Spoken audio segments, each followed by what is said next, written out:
우리 한 절씩 교독하고 마지막 절은 함께 읽겠습니다. 제가 먼저 읽겠습니다. 아브라함이 그 땅을 지나 세겜 땅 모래 상수리 나무에 이르니 그때에 가나안 사람이 그 땅에 거주하였더라.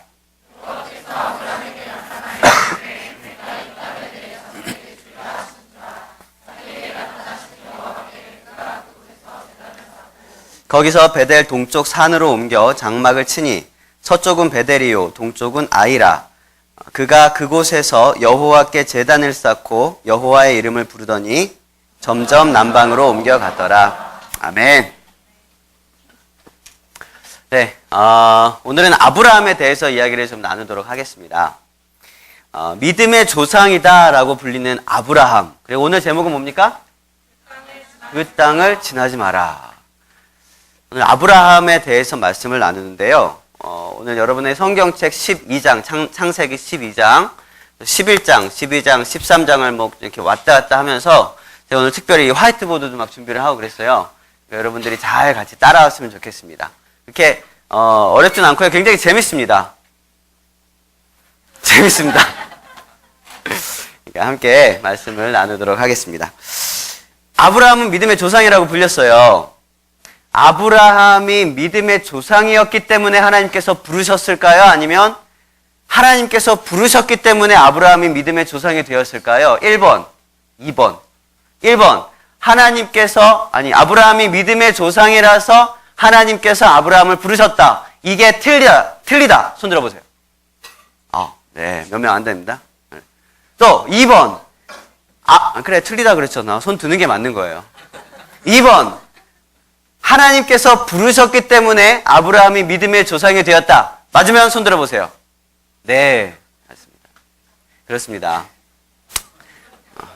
둘 다 똑같은 말이에요. 그죠? 네. 결론은 뭡니까? 하나님께서 부르셨기 때문에 아브라함이 믿음의 조상이 되었다는 겁니다. 그러니까 하나님께서 아브라함을 딱 부르던 그 시점은 아브라함이 믿음의 조상이었다, 아니다? 아니었다. 굉장히 평범한 사람이었다. 우리 같은 믿음도 굉장히 약하고 때로는 막 넘어지기도 하고 때로는 하나님을 막 모르는 사람처럼 그렇게 행동했던 그렇게 굉장히 평범한 사람이 바로 아브라함이었다는 거죠. 근데 이 아브라함이 우리는 나중에 지금 우리가 아브라함을 부를 때 믿음의 조상이라고 부릅니다. 그러면 이 평범했던 그 아브라함이 믿음의 조상이 되기 위해선 아브라함에게 있어서 믿음의 훈련들이 몇 가지가 있었어야 했다라는 거죠. 아브라함이 믿음의 조상이 되기 위해서요, 그의 믿음에는 커다란 3가지 기둥이 훈련되었어야 되는데요. 그거를 우리가 오늘 함께 말씀을 나누도록 할 것입니다. 함께 믿음의 조상, 이제 펜을 들어보도록 하겠습니다. 제가 한글을 잘 못 씁니다. 여러분들이 알아서 번역을 하시길 바랍니다. 3가지 기둥이 있습니다. 하나, 2번째 기둥이 있고요. 3번째 기둥이 있습니다.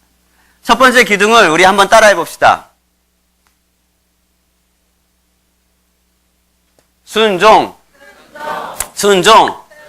네, 하나님께서 처음에 아브라함을 부르실 때 아브라함은 믿음의 조상이 아니었습니다. 그러니까 그가 믿음이 굉장히 약했던 사람이라는 거죠. 그래서 하나님께서 아브라함을 부르실 때 그 부르심에 완벽하게 순종하지를 못했다는 겁니다. 그래서 아브라함은 순종의 훈련을 받았어야 돼요. 하나님께서 아브라함을 부르실 때 어떻게 불렀는지 한번 봅시다. 12장 1절 말씀을 우리가 한 목소리로 읽어보겠습니다. 12장 1절. 이 PPT에는 말씀 오늘 하나도 안 나와요. 다 여러분 성경책 봐야 됩니다. 시작.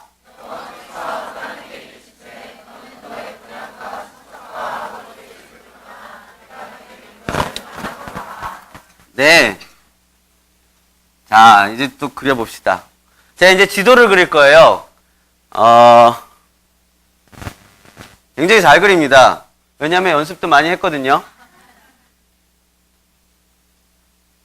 굉장히 똑같죠? 자, 다 됐습니다. 자, 여기가 이제 지중해입니다. 그리고 여기 이제 페르시아만이라고 하죠. 아, 이게 파란색이에요. 여러분 보여요, 근데?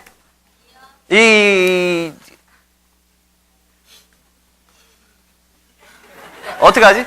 그냥 이렇게 하면서 봅시다. 요쪽이 요쪽한테 잘 전달해줘요. 여기는 이제 카스피해라고 하죠. 여기를 흑해라고 합니다. 자, 요거 바다예요. 파란색. 요거 조그만 바다죠. 여기 연결되어 있긴 하니까. 카스피해 호수입니다. 요 흑해. 흑해지만 파란색으로 칠해놨어요. 자, 예루살렘이 어디냐 하면은요. 여기 있어요, 여기. 여기가 예루살렘이고요. 우리가 잘 알다시피 사해는 요 끄트머리랑 연결돼서 여기 이렇게 사해가 있고요. 사해가 있고요. 그 다음에 사해에서 요단강 물줄기에서 여기 갈릴리 호수가 있습니다. 자, 아브라함의 고향이 어디였습니까? 갈대아? 우르였습니다. 우르가 어디냐 하면은요. 여기에요, 여기. 지금의 쿠웨이트더라고요, 쿠웨이트. 여기가 우르입니다.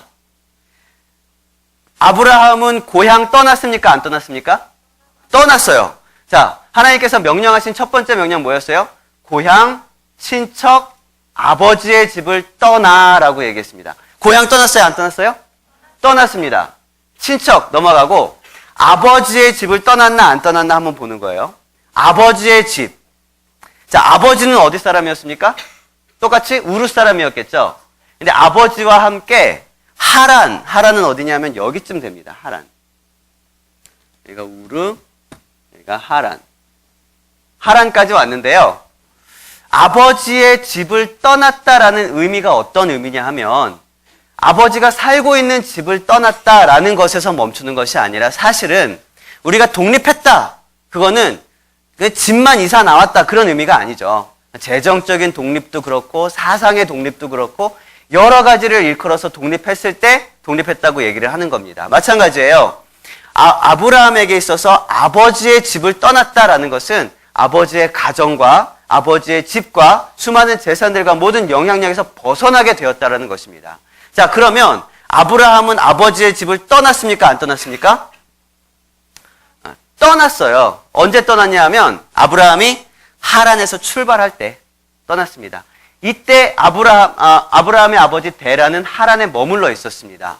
오늘 말씀 보시면은요, 11장 마지막 절에 보시면 아브라함의 아버지 데라가 몇 살에 죽습니까? 205살에 죽어요. 그런데 11장 그 위로 올라가서 26절에 보면 데라가 70살에 아브라함을 낳습니다. 데라가 70살에 아브라함을 낳고 아브라함이 하란을 떠날 때가 몇 살이냐 하면 아브라함이 75살이었어요. 그거는 12장 4절에 나옵니다. 그러니까 아브라함이 하란을 떠날 때 데라가 몇 살이었냐면 145살이었던 거예요. 근데 데라는 몇 살에 어디서 죽어요? 205살에 어디서? 하란에서 죽어요. 그러니까 60여 년 동안 데라는 하란에 머물러 있었습니다. 그리고 이 하란에 머물러 있는 상태가 아버지의 집이었던 거죠. 아버지가 이 하란에 머물러 있지만 아브라함은 그 하란을 떠나가게 됩니다. 아버지의 집을 떠났어요? 안 떠났어요? 떠난 겁니다. 그러니까 아브라함은 고향도 떠났고 아버지의 집도 떠났는데 문제는 친척이었어요. 친척. 자, 학원에 온 것 같네요. 여러분, 맞아요. 여러분, 요 분위기 되니까 하나만 얘기할게요. 어디 다른 곳에 갔는데, 2명씩 붙여놓은 책상들이 쭉 이렇게 있고, 앞에 칠판이 있다. 화이트보드도 아니고 칠판, 흑판. 그게 있다. 그러면 신천지 센터입니다. 신천지 센터예요. 신천지 센터에서는 화이트보드를 안 쓴대요. 왠지 모르겠어. 흑판을 쓴다 그래요. 그리고 좌석은 여기는 5줄, 4줄씩 있잖아요. 그러니까 여기는 신천지가 아닙니다. 2명씩 이렇게 있고 책상이 딱 이렇게 붙어 있으면 그건 신천지라는 거예요. 여러분들이 야 우리 공부하러 가자 이렇게 해서 딱 갔는데 들어왔는데 커다란 흑판이 있고 2명씩 쭉 이렇게 되어 있는 한 30명, 40명이 2명씩 앉아있는 그런 센터에서 지금 공부하고 계신 분. 이렇게 되어 있는 곳은 학원 아니면 센터밖에 없어요. 신천지. 여러분들이 혹시 공부하러 어느 센터에 딱 갔는데 거기에 막 커다란 흑판이 있고 막 이렇게 짝짝꿍 있으면은 거기는 신천지 센터입니다. 당장 모든 것을 집어 던지고 뛰어나오십시오. 거기서 성경책을 하나씩 줄 거거든요. 딱 펴보면 가라사대가 보이면 때리고 뛰어나오십시오. 절대 다시는 연락 못하도록. 제가 족보에 대해서 말씀을 드리려고 그래요. 아브라함의 아버지가 이름이 뭡니까? 데라예요, 데라. 데라에게는 3명의 자녀가 있었습니다. 하나, 둘, 셋. 한 명은 아브라함이에요. 지금은 아브람이라고 부르니까 아브람이라고 쓸게요. 그리고 또 한 명은 하란입니다. 또 한 명은 뭡니까? 나홀입니다. 맞습니다. 여기는 데라의 아들 3명이에요. 그리고 지금 저는 친척에 대해서 얘기하고 있는 중입니다. 하란에게 3명의 자녀가 있는데 한 명은 밀가, 또 한 명은 이스가, 또 한 명은 롯. 이렇게 3명이 있습니다. 자, 밀가가 누구랑 결혼합니까? 나홀이랑 결혼합니다. 그리고 요세푸스를 포함한 유대인들의 전승에 의하면 이스가가 누구냐 하면 사라라고 합니다. 이스가가 누구랑 결혼합니까? 아브람이랑 결혼합니다. 한 명 누구 남았어요? 롯. 롯을 누가 데리고 갑니까? 아브라함이 데리고 하란에서 출발을 합니다. 고향, 친척, 아버지의 집을 떠나라고 했는데 누구를 데려갑니까? 조카였던 롯을 데리고 가는 거예요. 순종이에요, 불순종이에요? 딴 거 다 지켰어요. 더 큰 것도 어려운 것들도 지켰습니다. 그런데 롯이 아버지 잃고 막 힘들어하니까 어릴 때부터 이렇게 키웠겠죠? 롯은 조카이기도 하지만 동시에 또 처남이기도 하죠. 그러니까 이 롯을 너무 불쌍한 마음에 데리고 나온 거죠. 너무 긍휼한 마음에 데리고 나왔어요.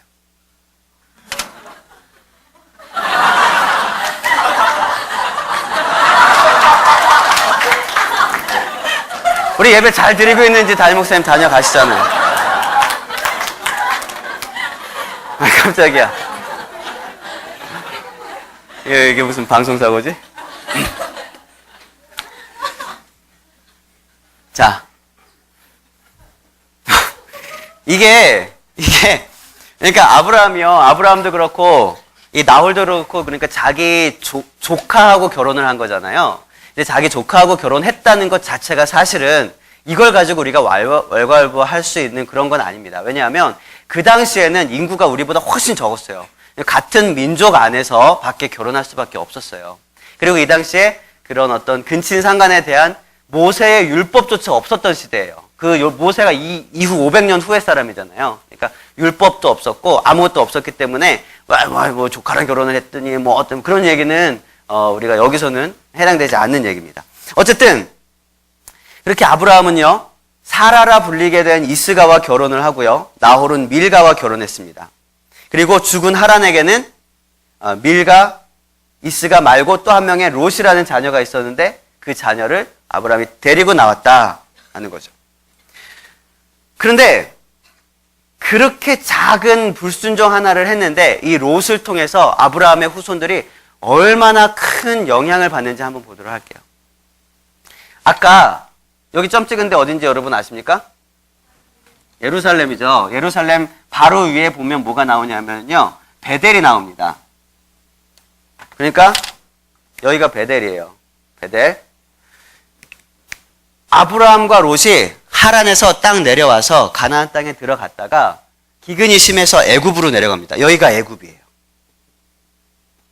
애굽으로 내려갔다가 다시 베델로 올라왔어요. 애굽에서는 뭐 좀 창피한 일들이 있었죠. 자기 아내 사라를 누이라고 속였다가 뭐 이렇게 하여튼 그런 어려운 일들이 있었는데 그거 좀 이따가 얘기하고 베델로 다시 올라왔어요. 그런데 이거 치울까요? 그런데 그래도 안 보여? 베델에서 무슨 일이 있습니까? 아브라함과 롯이 우리가 잘 아는 말씀이죠. 서로 다투게 돼요. 아브라함도 재산이 늘어나고 롯도 재산이 늘어났습니다. 서로 양들이 너무 많아졌어요. 목자들이 막 너무 많아. 목자끼리 막 싸우는 거예요. 아브라함과 롯은 안 싸우는데 목자끼리 서로 싸우는 거예요. 그래서 어쩔 수 없이 둘이서 헤어져야 됐습니다. 그때 아브라함이 롯한테 뭐라고 합니까? 굉장히 유명한 얘기. 네가 좌하면 나는 우하고 네가 우하면 나는 좌하리라 그랬습니다. 여기가 베델이라 그랬습니다. 여기서 롯이 이쪽으로 가면 아브라함은 이쪽으로 가고 롯이 이쪽으로 가면 아브라함은 이쪽으로 가겠다는 거예요. 자, 잘 보세요. 여긴 바닷가고요. 사실상 여기 지역을 보면 이 베델 동편은 광야입니다. 광야. 메마른 광야. 이 베델, 여기가 서쪽이죠. 베델 서편은. 그리고 베델 동편은 뭐가 있습니까? 강이 있어요? 나무가 있어요? 강이 있잖아요. 강. 이거 파란 거 요단강이 있습니다. 이 파란 거 강이라 그랬잖아요. 강이 있습니다. 그러니까 딱 봐도 강이 있는 곳은 항상 푸르른 풀들이 많아요. 양들이 먹을 게 많다는 거죠. 그래서 여기서 롯이 쫙 눈을 들어서 베델 동편을 보더니 와, 저기가 푸르르고 굉장히 좋겠구나. 이게 13장 10절에서 11절까지 나오는데 동편을 쫙 보니까 굉장히 푸르른 밭들이 있고 어디까지 푸르른 밭이 있다 그랬습니까? 13장 10절 11절 보니까 소알이라는 곳까지 푸르른 밭이 있다 그랬어요. 소알이 어디냐면 여기 있습니다. 그 사해 맨 밑에 쪽에 있어요. 그러니까 여기서 보면 여기까지 다 보였다는 거죠. 이만큼 다 보였어요. 여기가 굉장히 푸르러서 내가 저쪽으로 가겠다. 그 이야기를 합니다. 그리고 아브라함은 롯이 떠난 후에 그 자리에 머무릅니다. 가나안 땅이죠, 거기도. 가나안 땅에 머무릅니다. 그 자리에서 하나님께서 아브라함에게 다시 한번 약속을 하시는 것이 13장 14절부터 15절까지의 말씀이에요. 우리 같이 읽어보겠습니다. 13장 14절과 15절 말씀인데요. 여러분의 성경책을 보고 한번 읽어보겠습니다. 시작!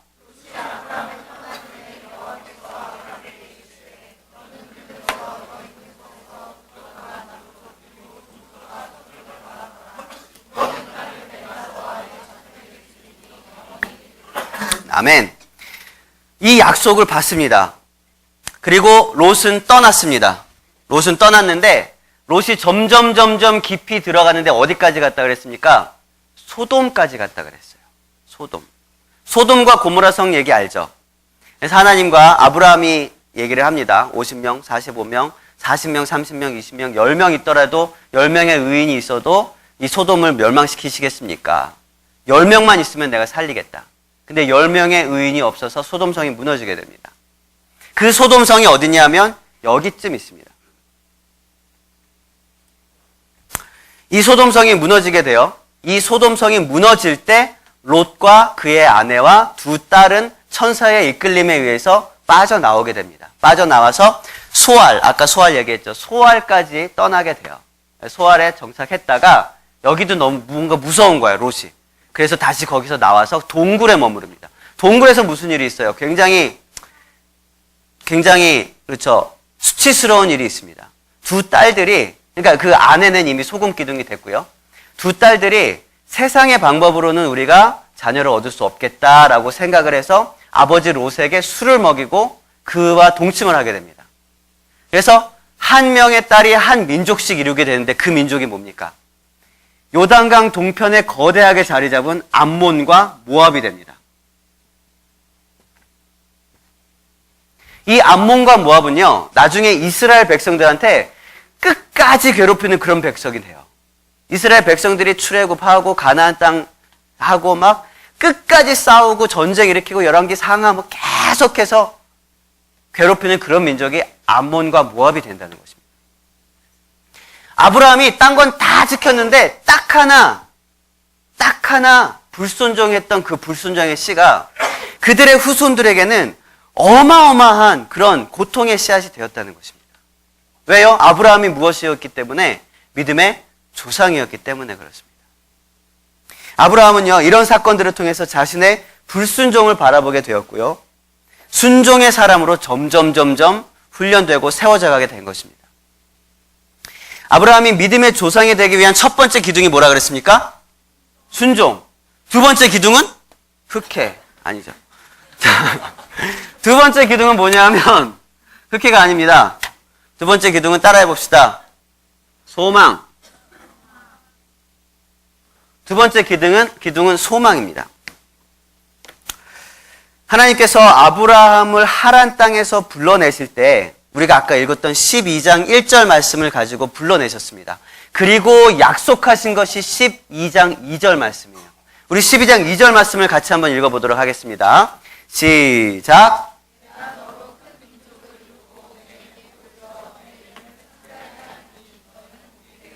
네. 가장 먼저 이 약속 중에서 가장 먼저 하셨던 약속이 내가 너로 큰 민족을 이루게 하겠다. 큰 민족을 이루게 하겠다. 큰 민족을 이루게 하겠다는 것이 아브라함을 향한 하나님의 약속이었습니다. 이 약속 아브라함이 들었어요? 못 들었어요?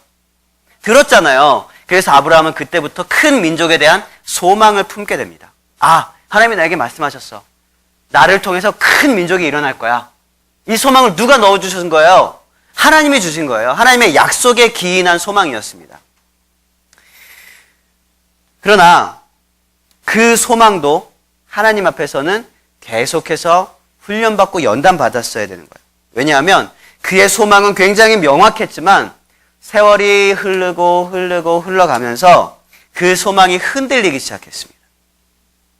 75세에 떠나는데 76, 77, 78, 79, 80세가 되어도 81, 82, 83, 85세가 되어도 10년이 지났는데 자녀가 안 생기는 거예요.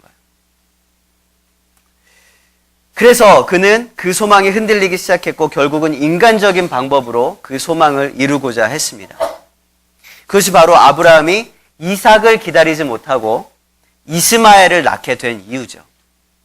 아브라함이 80살이 넘어가는데도 그 아이가 생기지 않자 아브라함은 아내 사라의 몸종인 하갈을 통해서 아들을 낳게 되는데요. 그 아들의 이름이 이스마엘입니다. 물론 아랍인들의 조상이 이스마엘이라고 많이들 이야기하지만 명확하게 그렇지 않다라는 그런 의견들도 있어요. 어쨌든 이 이삭과 이스마엘의 이런 민족적 종교적인 갈등은요. 암몬 모압이랑은 차원이 달라요. 지금까지 이어오고 있습니다. 지금까지. 이삭과 이스마엘, 이슬람과 유대교의 그 전쟁이죠. 이건 지금까지 연결되고 있는 거예요. 수천 년에 이르러 끊임없는 전쟁의 그런 계기가 이런 민족적인 종교적인 갈등이었다는 거죠. 아브라함이 이삭을 기다리지 못하고 이스마엘을 낳게 되었던 이 작은 실수, 이 잘못 하나에서 시작된 것이 이 큰 역사적인 비극과 아픔을 불러왔다는 것을 우리는 기억해야 돼요. 왜냐? 아브라함이 믿음의 조상이었기 때문이에요. 여러분 나비 효과라는 거 아시죠? 큰 태풍이 부는 거를 거꾸로 올라가다 보면 지구 반대편에서 나비 한 마리의 날갯짓에서 시작되었다라는 이론인데요. 마찬가지입니다. 아브라함이 믿음의 조상이었기 때문에 그의 작은 선택 하나, 그의 작은 실수 하나가 나중에는 역사적으로 큰 어떤 어려움을 겪게 되고 힘든 그런 일들이 일어나게 된다는 것입니다. 그런데 아브라함이 믿음의 조상인데 실수만 했습니까? 아니죠. 믿음의 선택들도 했습니다. 작은 믿음의 선택들도 해나갔고요. 특별히 어마어마하게 큰 믿음의 결단을 한 적도 있습니다. 누구? 아들? 이삭을 하나님 앞에 바치고자 했던 그런 믿음의 결단. 아주 작은 실수 하나도 그렇게 크게 영향을 미치는데 이렇게 커다란 믿음의 결단은 얼마나 크게 온 인류에게 영향을 미치겠습니까?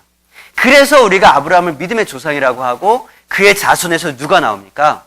예수 그리스도가 나오는 것입니다. 아브라함이 왜 믿음의 조상인지 아시겠습니까? 하나님께서는요, 이삭과 이스마엘을 동시에 아브라함에게 주시면서, 물론 둘은 이제 14년 정도의 차이가 있습니다. 어쨌든 둘을 아브라함의 품에 주시면서 오직 하나님만을 소망해야 함을 다시 한번 가르쳐 주셨습니다. 훈련시키시고 연단시키셨어요. 여러분, 우리가 하나님의 약속을 믿는다면 우리는 그 약속을 이루실 하나님의 방법도 믿어야 합니다. 소망을 하나님께 둔다는 것은요, 그 소망으로 향하는 모든 방법 또한 하나님께 둔다라는 것입니다. 믿음은 이 소망의 기둥이 든든하게 세워질 때에 굳건해지는 것입니다. 아브라함이 훈련받아야 했던 두 번째 기둥은 바로 소망이었습니다. 자, 아브라함이 훈련받아야 했던 세 번째 기둥이 있습니다. 카스피해가 아니죠. 자, 따라해 봅시다. 인내. 인내입니다. 인내. 첫 번째는 순종, 두 번째는 소망, 세 번째는 인내. 그렇습니다. 자, 하나님께서 창세기 12장 1절에서 아브라함을 부르시면서 어디로 가라 그러시냐면 장차 내가 너에게 보여줄 땅으로 가라라고 말씀하셨어요. 그 보여줄 땅이 어디였습니까? 가나안이었습니다. 그리고 아브라함은 언제 가나안에 도착하냐면 굉장히 허탈하게도 12장 5절에 가나안 땅에 도착합니다. 가나안 땅은 어디냐면 이 부분을 다 가나안 땅이라고 해요. 이 부분, 요단강 인근의 모든 부분을 다 가나안 땅이라고 합니다. 하란은 빠지죠. 이렇게죠, 이렇게. 제가 지금 이 지도 축척이 잘못돼가지고 제가 제 맘대로 그래가지고 하란은 빠진 거예요. 그러니까 하란에서 출발해서 들어가자마자 첫 번째 세겜부터 가나안 땅은 이미 시작된 겁니다. 가나안 땅에 들어갔는데 4절밖에 안 걸린 거예요. 1절, 2절, 그 다음에 5절. 굉장히 금방 가나안 땅에 들어가거든요. 근데 문제는 6절부터 있었던 겁니다. 오늘 본문 제목, 그 땅을 지나지 말아야 되는 거예요. 근데 아브라함은 가나안 땅에 들어왔으면 여기 머물러 있었어야 되는데 지나갔어요. 지나갔단 말이죠. 물론 6절에서 얘기하는 그 밑에 지역들도 다 가나안이긴 합니다. 근데 어쨌든 쭉쭉 지나가다가 9절에 보니까 점점 어디로 가더라? 남방으로, 남쪽으로 쭉 내려가면 가나안 지나서 애굽까지 내려갔다는 것입니다. 왜 내려갔을까요? 10절 말씀에 보니까 뭐가 있었습니까? 그 땅에? 여기 기근이 있었던 거예요. 기근이. 그래서 기근을 피해서 점점 내려간 겁니다. 애굽으로. 여러분, 아까 제가 아브라함이 맨 처음 데라와 함께 출발했던 지역 어디라 그랬습니까? 우르라 그랬습니다. 우르가 여기입니다. 자, 여기는 이제 여러분들이 세계사 시간에 배운 것들을 말씀을 드릴게요. 여러분, 비옥한 초승달 지역 아십니까? 생각나시는 분? 저는 생각납니다. 교육과정이 바뀌면서 이게 없어졌던 모양이에요. 중동 지역 고대 근동에 비옥한 초승달 지역이라는 곳이 있습니다. 그곳은 여기부터 시작됐는데요. 이렇게 생긴 초승달 모양의 지역을 말합니다. 왜 여기가 이렇게 비옥하냐? 자, 여기, 지도, 참. 이렇게 생긴 지도. 여기가 초승달, 이거든요, 이게? 초승달, 비옥한, 왜냐하면, 여기 우리가 알고 있는 티그리스 유프라테스 강이 있습니다. 세계 4대 문명지 중에 하나. 티그리스 유프라테스. 또 하나는 뭐예요? 여기 애굽에 있는 나일강. 여긴 나일강이 있습니다. 그러니까 티그리스 유프라테스 한복판에 굉장히 비옥한 땅이 우르라는 곳이 있었던 거예요. 거기서 출발했어요. 출발합니다. 비옥해요. 계속 비옥해요. 하란도 거기 들어갑니다. 또 비옥해요. 가는 길길마다 계속 비옥해요. 원래 이 가나안 땅도 여러분, 나중에 여호수아가 가나안 땅을 정탐할 때 정탐꾼들을 보내죠.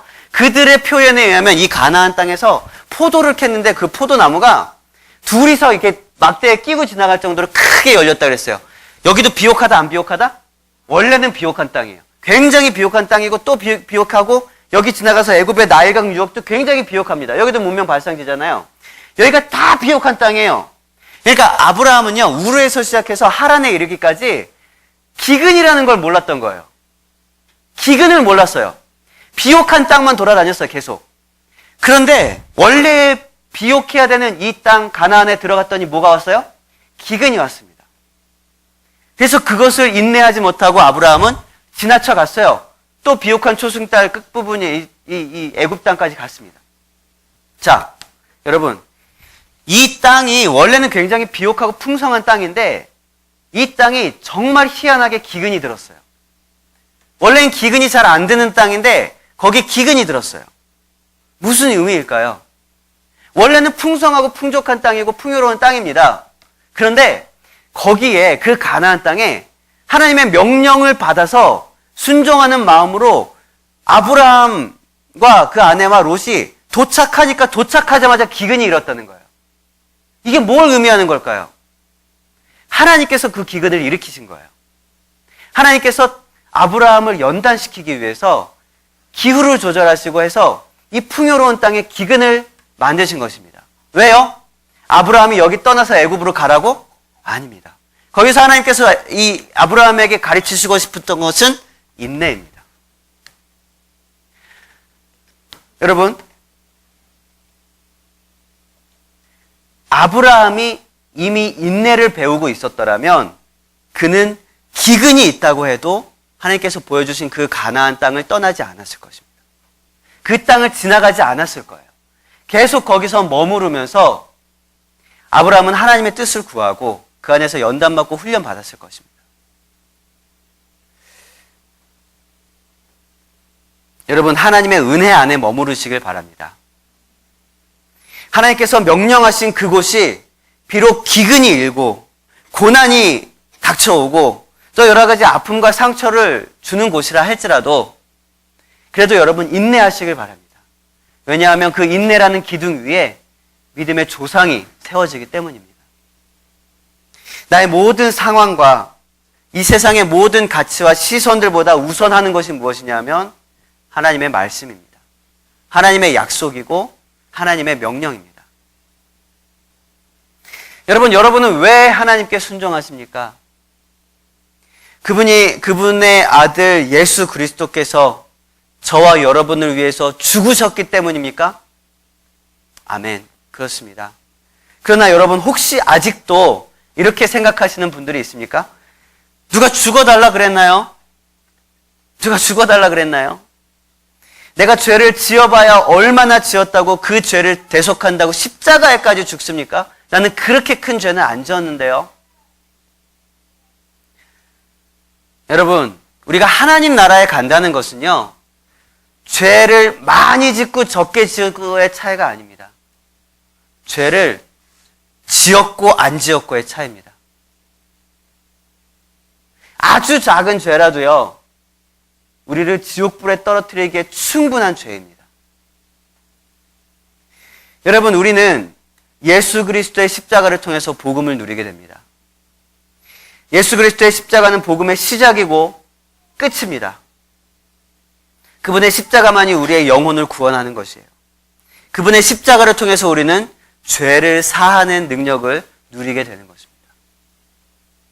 큰 죄나 작은 죄나 내가 알고 있는 죄나 모르고 있는 죄나 내 안에 죄라는 것이 있으면 손톱만한 죄가 있다 할지라도 우리는 하나님 나라에 갈 수가 없습니다. 우리의 영혼의 종착역이 지옥이라면요, 우리의 삶은 허무합니다. 우리의 영혼의 종착역이 지옥불이라면요, 우리는 이 땅에서 살아가고 있지만 만족할 수가 없습니다. 우리의 삶은 우울해지고 힘들고 우리의 삶은 불행해지게 되는 것입니다. 우리가 이 세상 가운데서 어떠한 만족도 누리지 못하고 힘들고 우울하고 불행한 이유는 우리의 영혼의 종착역을 확신하지 못하고 있기 때문입니다. 여러분, 예수님께서는요, 우리를 지옥에 떨어뜨릴 우리의 모든 죄를 대신해서 십자가에 달려 돌아가셨습니다. 우리는 예수 그리스도의 십자가를 통해서 우리의 모든 죄를 사함받았습니다. 그리고 우리가 얻을 수 있는 것은 영원한 생명입니다. 죽음 이후에 하나님 나라를 허락받은 것입니다. 그래서 우리는 하나님 앞에 서고 하나님께 순종해야 되는 것입니다. 너무 감사하니까요. 우리 영혼의 종착지에 그 하나님 나라의 왕이 바로 예수 그리스도이기 때문에 우리는 그분의 말씀에 순종하는 것입니다. 여러분, 정말로 말씀대로 삽시다. 정말로 하나님의 나라를 소망하면서, 천국을 소망하면서 하나님의 말씀대로 삽시다. 우리가 그 소망을 품을 수 있는 근거는 예수 그리스도의 십자가에 있습니다. 십자가의 능력 위에서 하늘 소망을 바라보고 또 하나님의 구원의 능력과 또 사랑을 믿음으로 고백하는 저 여러분 되시길 바랍니다. 아브라함의 믿음이 우리의 삶 속에서 회복되어지는 그런 저와 여러분 되시길 바랍니다.